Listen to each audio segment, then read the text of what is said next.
വചനയാത്ര നിയമാവർത്തനം 18-ാം അധ്യായം. പുരോഹിതരുടെയും ലേവ്യരുടെയും ഓഹരി.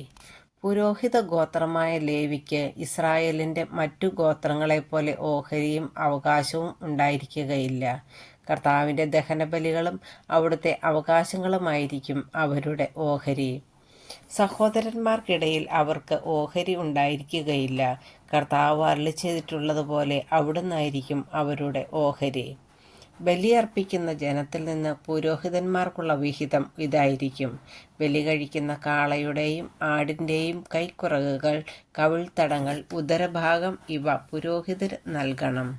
ധാന്യം, വീഞ്ഞ്, എണ്ണ ഇവയുടെ ആദ്യ ഫലവും ആടുകളിൽ നിന്ന് ആദ്യം കത്തറിച്ചെടുക്കുന്ന രോമവും അവന് കൊടുക്കണം. നിങ്ങളുടെ സകല ഗോത്രങ്ങളിൽ നിന്ന് തൻ്റെ മുന്നിൽ നിൽക്കാനും തൻ്റെ നാമത്തിൽ ശുശ്രൂഷ ചെയ്യാനും അവനെയും അവൻ്റെ പുത്രന്മാരെയുമാണല്ലോ എന്നേക്കുമായി നിന്റെ ദൈവമായ കർത്താവ് തിരഞ്ഞെടുത്തിരിക്കുന്നത്. ഇസ്രായേൽ പട്ടണങ്ങളിൽ എവിടെയെങ്കിലും താമസിക്കുന്ന ഒരു ലേവ്യൻ കർത്താവ് തിരഞ്ഞെടുക്കുന്ന സ്ഥലത്ത് വരാൻ ആഗ്രഹിക്കുകയാണെങ്കിൽ വന്നുകൊള്ളട്ടെ. കർത്താവിൻ്റെ സന്നിധിയിൽ ശുശ്രൂഷ ചെയ്യാനായി നിൽക്കുന്ന സഹോദര ലേവ്യരെ പോലെ അവനും നിന്റെ ദൈവമായ കർത്താവിൻ്റെ നാമത്തിൽ ശുശ്രൂഷ ചെയ്യാം. പിതൃസമ്പത്ത് വിറ്റുകിട്ടുന്ന തുകയ്ക്ക് പുറമെ ഭക്ഷണത്തിൽ മറ്റു ലേവ്യരോടൊപ്പം തുല്യമായ ഓഹരി അവനുണ്ടായിരിക്കും. നിന്റെ ദൈവമായ കർത്താവ് തരുന്ന ദേശത്ത് നീ വരുമ്പോൾ ആ ദേശത്തെ ദുരാചാരങ്ങൾ അനുകരിക്കരുത്.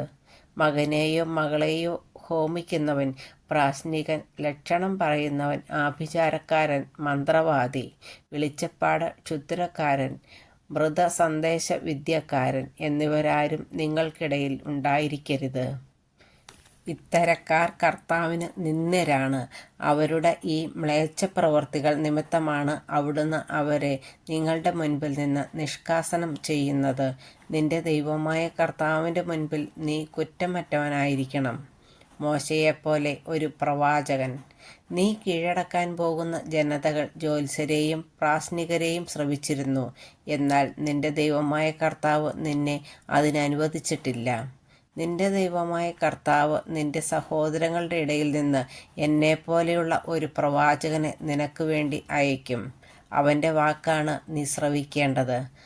ഹോറബിൽ സമ്മേളിച്ച ദിവസം നിന്റെ ദൈവമായ കർത്താവിനോട് നീ യാചിച്ചതനുസരിച്ചാണ് ഇത്. ഞാൻ മരിക്കാതിരിക്കേണ്ടതിന് എൻ്റെ ദൈവമായ കർത്താവിൻ്റെ സ്വരം വീണ്ടും ഞാൻ കേൾക്കാതിരിക്കട്ടെ, ഈ മഹാഗ്നി ഒരിക്കലും കാണാതിരിക്കട്ടെ എന്ന് അന്നു നീ പറഞ്ഞു. അന്ന് കർത്താവ് എന്നോട് അരുളിച്ചെയ്തു, അവർ പറഞ്ഞതെല്ലാം നന്നായിരിക്കുന്നു.